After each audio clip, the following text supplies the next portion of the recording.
Արի միրետը մի գնա։ Ռոբիտ կզացնելու եմ, շոքացնելու եմ, սակտացնելու եմ, մանուկացնելու եմ, կզացնելու եմ, սակտացնելու եմ, Այս պարակման մարտավարությունը ական է հենց Փաշինյանի իշխանության տակ։ Եթե անգամ նրան հաջողվի հերթական անգամ վերարտադրվել, նա իր իսկ ձեռքերով իր տակ տեղադրում է վառոդի մի հսկայական տակառ, որը կպայթի ամենահարմար պահին իր ճանապարհին սրբելով ամեն ինչ։ Ինչ էիք անում։ Երկիր ենք սարքում, տեխնիկին ենք սարքում։ Դուք եք կանդել, Ղարաբաղով թարանել եք։ Ղարաբաղի պաշտոնյա նախկին։ Ուրեմն չգիտեմ, ինչ-որ պսևդոէլիտայի ներկայացուցիչ է, մեկի ծպտունը դուրս չկա։ 2018 թվականին Նիկոլ Փաշինյանի նախկին թիմակից Հայկ Մարությանը դաշտ նետեց սև ու սպիտակի հայտնի եզրույթը։ Կան սպիտակ ուժեր և կան սև ուժեր։ Այո, մենք սպիտակ ուժերն ենք։ Սև ու սպիտակի այդ տրամաբանությունը շարունակվեց և ամենևին չափազանցություն չի լինի ասել, ձգվում է մինչև օրս։ 2021 թվականի ընտրություններին Փաշինյանը վերարտադրվեց հենց նախկին ու ներկա թեզը շրջանառելով։ Եթե չընտրեք քաղաքացիական պայմանագրին, կգան նախկինները, նրանք կշարունակեն թալանել ու լլկել ձեզ։ Մեզ մանդատ, մուրջ տվեք, որ լուծենք այդ հարցերը, ասում էին նրանք։ Այո, իջնելու է ձեր գլուխներին, ժողովրդի չափուչը Նիկոլի ձեռով։ 5 տարի անց 2026 թվականին սպիտակը փաշինյանականների տրամաբանությամբ իրենք են ու իրենց համախոհները, իսկ սևերը Ղարաբաղյան կլանն ու նրանց սատարողները։ Հռետորաբանություն նոր օրի ավելի է կոշտանում։ Այսօր համացանցում տարածվեց Նիկոլ Փաշինյանի հասցեին սպառնալիքներ և հայհոյանքներ պարունակող մի տեսանյութ։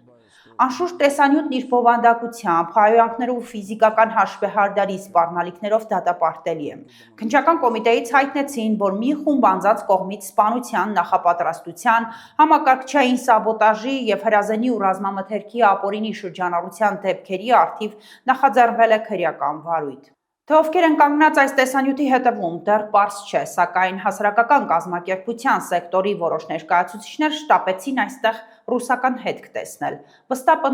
թե այն նկարահանվել է Ռուսաստանի Դաշնությունում։ Սակայն ուշագրավ է, թե ինչպես այս հանցավոր դրվագն օգտագործվեց իշխանության կողմից։ Փաշինյանն էլ ավելի կոնկրետացրեց, թե ովքեր են կանգնած տեսանյութի հետևում։ Սա առիթ դարձավ, որ նա կրկին վերագտնի այն հենման կետը, որով կշարունակի քարոզարշավը մոտակա օրերին ևս։ Սև հռչակվեց իրենց խոսքերով Ղարաբաղյան կլանը, եռագլուխ հրեշը, որին սակայն 4 գլուխ են թվարկում։ Եվ այս ընտրություններում Ռոբերտ Սերժ Կալուգացի այդ բանն էլ պրոբելորուսն էլ, որի այդ նույն քոչարանասերժական կլանի անդամը, արդեն ստեղներս եք հասցրել, էլ տեղ չունեք դուք։ Դուք ապրում եք ձեր քաղաքական կյանքի վերջին ամիսը։ Դուք ապրում եք ձեր քաղաքական ողորմելի կյանքի վերջին ամիսը։ Եվ ես ձեզ ասում եմ, բերելու եմ պատասխանատվության։ Դուք բերվելու եք պատասխանատվության։ Ինչ պետք է աներ խոհեմ ղեկավարը, լիդերը, ոչ միայն այսօր, այլև 2018 թվականին, երբ ստանձնեց իշխանության ղեկը։ Նա պետք է համախմբեր հասարակությանը, հենվեր հանրային համերաշխության վրա, բայց ոչ, նա նախընտրում է բզկտելու քաղաքականությունը, սև ու սպիտակ, ներկա ու նախկին, հայաստանցի ու ղարաբաղցի։ Իր պաշտոնավարման ընթացքում բազմաթիվ դրվագներ են եղել, երբ Փաշինյանը հասարակությանը կանգնեցրել է դեմ դիմաց, պառակտել։ Վառ օրինակ էր վերջերս Էջմիածնի մայրտաճարի մոտ ստեղծված իրավիճակը, երբ ոստիկանական պատնեշի մի կողմում կաթողիկոսի կողմնակիցներն էին, մյուսում մայրաթոռը գրոհելու եկած իշխանամետ խմբերը։ Հիմա, երբ Արցախի կորստից հետո Հայաստանում են ապաստանել տասնյակ հազարավոր մեր հայրենակիցներ, Փաշինյանն ու իր թիմակիցները շարունակաբար զարգացնում են թեզեր, որոնք պառակտում են ժողովրդին, նրանց հանելով միմյանց դեմ։ Դուք փախածներ եք, հայաստանցին է ձեզ կերակրել, հայաստանցին է զոհվել, դուք փախել եք։ Այս վտանգավոր հռետորաբանությունը ոչ այլ ինչ է, քան սեփական, քաղաքական ձախողումները ժողովրդի մի հատվածի վրա բարդելու փորձ։ Պետության ղեկավարի աթոռը զբաղեցնող անձը փոխանակ դառնալու աղետից մազապուրց եղած հայրենակիցների ինտեգրման եւ հոգեբանական վերականգնման երաշխավորը նրանց վերածում է քաղաքական թիրախի, հանուն սեփական իշխանության պահպանման։ Բայց այս ամենի հետևանքները կարող են աղետալի լինել։ Այո, Նիկոլ Փաշինյանը վաբանկ է քնում։ Տպավորություն է, որ նա այլևս ոչինչ չունի կորցնելու։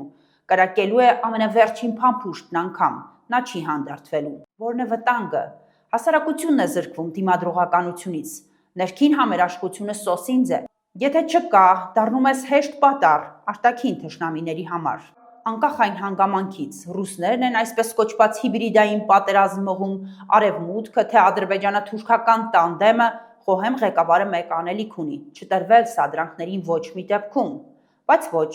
գործող իշխանության համար միակ քաղաքական կապիտալն այսօր հանրային ատելությունն ու տարանջատումն է։ Եվս մեկ կարևոր հանգամանք՝ այս պառակտման մարտավարությունը ական է հենց Փաշինյանի իշխանության տակ։ Եթե անգամ նրան հաջողվի հերթական անգամ վերարտադրվել, նա իր իսկ ձեռքերով իր տակ տեղադրում է վառոդի մի հսկայական տակառ, որը կպայթի ամենահարմար պահին, իր ճանապարհին սրբելով ամեն ինչ։ Սա ական է բոլոր առումներով, սկսած պայթունավտանգ լինելուց մինչև կառավարման բացարձակ անհնարինություն։ Փաշինյանը պետք է գիտակցի, որ անհնար է արդյունավետ կառավարել մի երկիր, որտեղ իսպառ բացակայում է հանրային համերաշխությունը։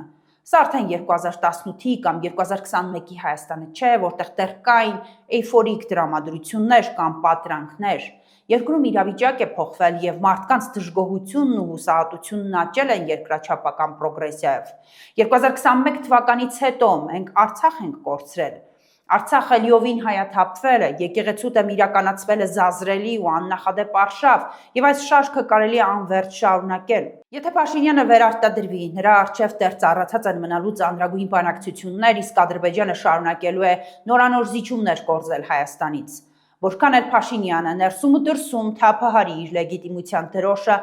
առանց ներքին հանրային համերաշխության նա թույլ է։ Առանց թիկունքի միասնության նա երբեք ուժեղ չի լինելու արտաքին ճակատում։ Փորձելով թշնամացնել հասարակության տարբեր շերտերին սեփական կաշին փրկելու համար, նա կրկնում եմ, ական է տեղադրում իր իսկ ապագայի տակ։ Կհանդիպենք այսքանը։